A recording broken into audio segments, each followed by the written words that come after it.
Yung mga babes, if you happen to hear na may ingay no, sa aking paligid, no, may construction kasi na ongoing near our house. Okay, so thank you so much sa inyong patience.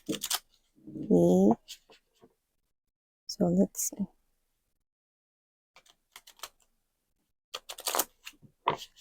Looks like there's a wish coming in for you guys with the star. Ang laki no, nung star na yun, no? Mukhang nagniningning ito, no? Alam nyo, naalala ko, no? Diba, dun sa Three Kings, no? Para mahanap kung saan, nasaan si Jesus, no? Nung pinanganak siya, no? Sa sabsaban. They follow that star. At habang malapit ng palapit sila kay Jesus, no? Parang palaki ng palaki yung sinag ng star or parang palaki ng palaki yung star mismo, no? Habang nalalapit sila kay Jesus. So whatever that is, no? I can correlate it to that. Okay?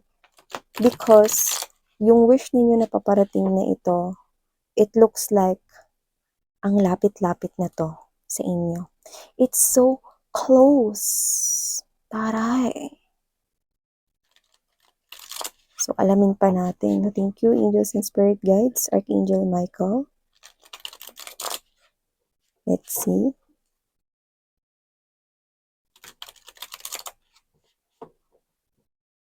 Okay, so let's go ahead and check this out. More informations with your reading collective.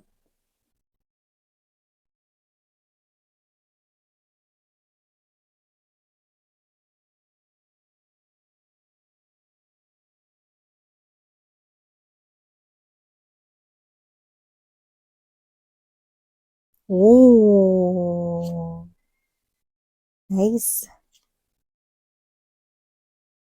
Sun, right at the center of your reading, mga babes, together with the tower. Love it.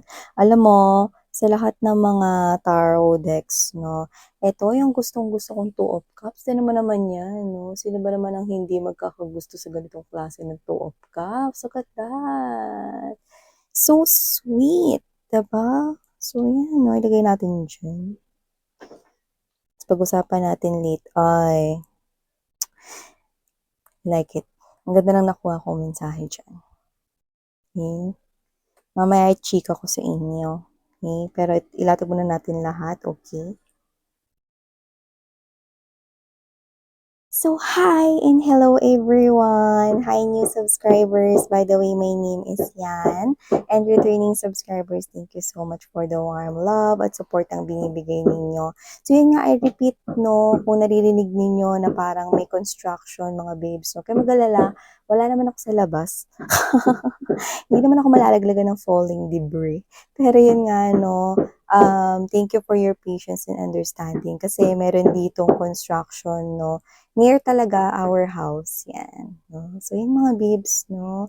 Before we start, reminders muna everyone, no? Na hindi ito for everybody. So, piliin mo lang yung mga mensahe na sa tingin mo ay for you. At kung feel mo na ang reading na to ay para sa'yo, then this reading might really for you. At yun nga, no, lahat tayong gender, bahay, laki, LGBT, lahat kayo welcome. You can play froze if you want. And of course, this is timeless. Ibig sabihin, pwedeng nangyari na sa iba, pwedeng nangyayari naman sa kasalukuyan para sa iba, at pwede namang hindi pa at isang prediction sa hinaharap, no? Pero more likely, maaaring hindi pa ito sa nakararami sa inyo.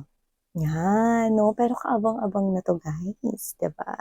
Sa inyo, mga babes, no? Nakikita ko rito that we have here the presence of the Six of Coins energy, Ten of Cups. I think kilala mo yung mga solid, no? Mga solid na mga tao sa paligid mo. Pamilya mo, yung nakasuporta talaga sa'yo, no? Sa likod mo, no? Left side, right side, no? At your back, no? In front of you. Lahat, okay? Kilala mo na sila, mga kaibigan mo, maaari, no? Mga pagkabata, no? Or since elementary, since you're young, since fetus. Yung mga gano'n, yung parang dikit na talaga nung inyong souls rito. Like, kilala mo na yung mga taong pinagkakatiwalaan mo, no? Yung mga people around your mom, your dad, no? May nakita ko dito specific lang na circle of friends mo. Doesn't have to be, no, na konti lang yung friends mo. Pero ito, if your reading here is this, no? Nakita ko dito, nakilala mo, kaya mong tantusan yung mga pangalan ng mga tao rito nakasuporta sa iyo. Okay, kilala mo sila 'no, since day one, since the beginning, since nagkamulat ka 'no, sa world na iti.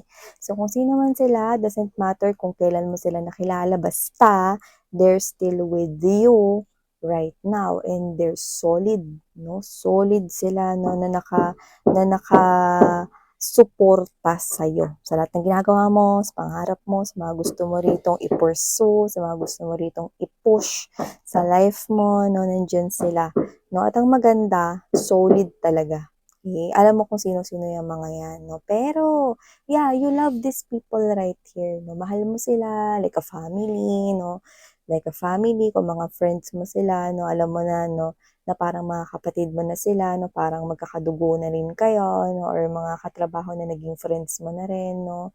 May mga nakasuporta sa likod mo 'no, at kung akala mo sila-sila na lang ang makakasama mo in the future, well, kung napapasaya ka nila at napapaligaya, sinusuportahan, hindi ko pa nakikita na sila lang ang makakasama mo hanggang sa duling hininga mo. Ibig sabihin mga babes 'no, kung nabibigyan ka ng kaligayahan ng mga taong ito 'no, na nakasuporta sa'yo rito 'no, at talaga naman natanggap ka for who you are, then, okay, nakikita ko na madadagdagan pa sila rito 'no. At sabi ko nga sa inyo, timeless 'to, just take how this resonates, pero marami-rami sa inyong hindi niyo pa nakikilala 'to.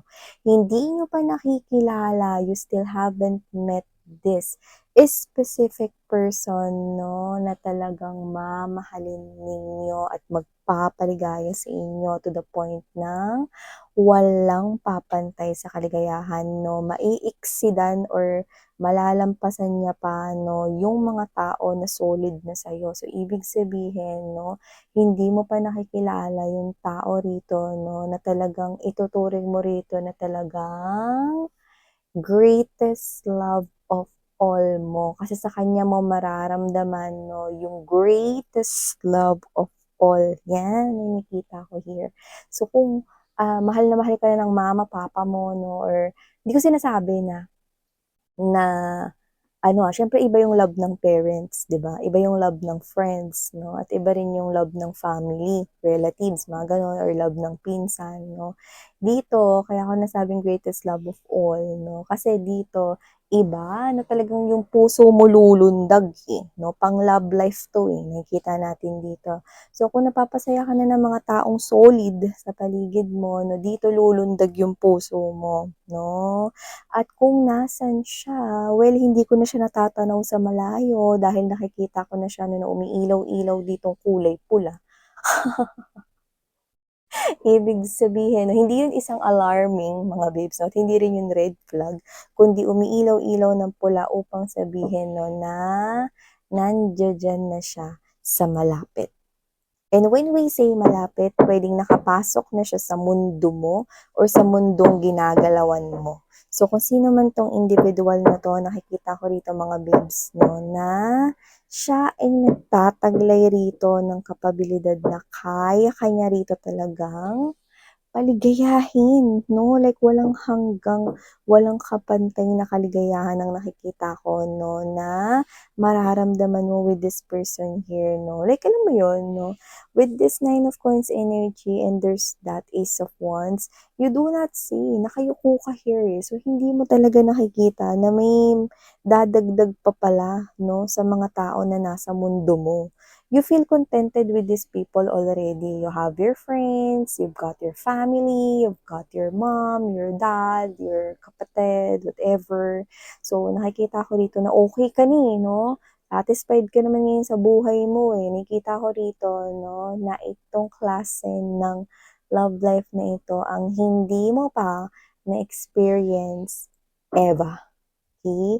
Pero may experience mo na yan here.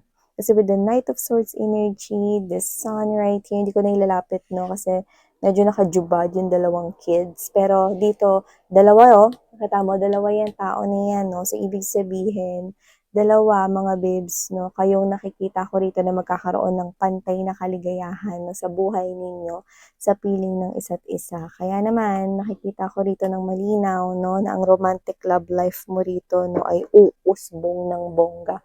So, ito yung klase ng individual na parang kahit hindi ka mag-effort sa relasyon na ito, siya gagawin niya talaga lahat. Hindi ko sinasabing hindi ka mag-effort at hindi mo na kailangan mag-effort, no? Yung ibig ko sabihin doon, hindi mo kailangan mag-alala, wala kang mararamdaman na kutob na ginagawa siyang hindi maganda. Yung talagang, panatag ka lang talaga. Komportable ka lang talaga, no? Yung kaya mo mga babes, no, na kahit hindi kayo magkita because busy kayo sa work, no, okay lang, hindi ka mag-iisip na may iba siyang kinakausap or may iba siya rito na person, na third party. Walang ganun. Like, ngayon mo lang mararamdaman sa buhay mo na sobrang panatag ka sa tao na to, no? Yung pakiramdam na hindi ka niya ipagpapalit, well, that's true. Hindi ka niya ipagpapalit rito dahil ito yung tao na to na makakaramdam ka ng greatest love of all. Well, Knight of Swords energy, gagawa siya rito. Alam mo, importante yung kasiyahan mo sa kanya. This person will put your happiness first, no? Kaysa yung kanya. So, nakikita ko rito, no, na itong person na to ay gagawin niya yung lahat para gumaan yung loob mo, gagawin niya yung lahat para mapasaya ka, gagawin niya yung lahat para matulungan ka, at itong person na to, no, ay bigla na lamang, poop, susulpot, no, sa buhay mo. And this will, something here na parang magbibigay ng sorpresa sa iyo. Okay? Ganun talaga, no? You know, love feels so magical the least you expect it. Yan, no? Love feels so magical. Diba? Like a fairy tale. Like mga umuulang glitters, nagliliparang unicorns, na baboy na may wings, and whatever the case may be, this feels so magical, this feels so great, and you feel like, no, na nananaginip ba ako? Kasi kung hindi, pwedeng sapakin mo ko one time lang. And you will realize na hindi ito panaginip. Because this person feels, no, so happy with you, na gusto niya rito na i-share sa'yo kung gaano siya rito kasaya na nakilala ka niya. At dito mo mararamdaman yung gusto mo talagang maramdaman sa isang karelasyon. Okay? Sa kanya mo mararamdaman yan. Okay? Effort, oras, panahon, at yung kapanatagan, no? Na kahit matulog ka ng maaga kasi meron kang pasok ng maaga o may kailangan kang gawin ng super aga, no? At alam mo na, kunwari matutulog ka na ng alas 7, no? At alam mo na magsistay pa siya, no? Up until midnight, no? Kasi yun yung body clock niya. Like, panatag ka lang, no? Banayad na banayad, no? Parang Vicks lang. Di po ko endorser ng Vicks, no? Pero yun nga, no, yung pakiramdam na ginhawa, no, na matutulog ka ng payapa, no, at may panaginip ka magaganda. Dahil yung parang spirit mo, no, yung connection ninyo, alam na alam mo eh, na wala siyang gagawing kalokohan at tama ka. Taray! Kaya ako nga sinabing greatest love of all, kasi kung sino siya, iba siya mag-care, iba siya mag-loving-loving sa'yo, iba siya magparating ng pagmamahal sa'yo, like yung pagmamahal na todo na to. Yan, ganyung klaseng pagmamahal. So, yun nga mga babes, no? Well, that really is, no? That word todo. Kaya nga dito, sabi ko nga sa inyo, di ba sabi ko sa inyo kanina, sasabihin ko yung mensaheng nakuha ko rito. Kasi with the Queen of Pentacles energy, ito ka, no, na marirealize mo rito na ang swerte-swerte mong individual ka. Parang ikaw to na, ang swerte-swerte ko sa taong ito. Yan. Mas marirealize mo na pinagpala kang nilang ka. Okay? Na pinagpala kang babae ka na pinagpala kang lalaki ka, na pinagpala ka kahit LGBT mga mahal, na welcome kayo rito. Pinagpala ka, yun, no? Dahil dito sa dumating na ito sa buhay mo. And we're this, Five of Swords energy, Seven of Coins energy, the Hierophant, like, finish na. Okay? Finish na, natapos na mga babes, no?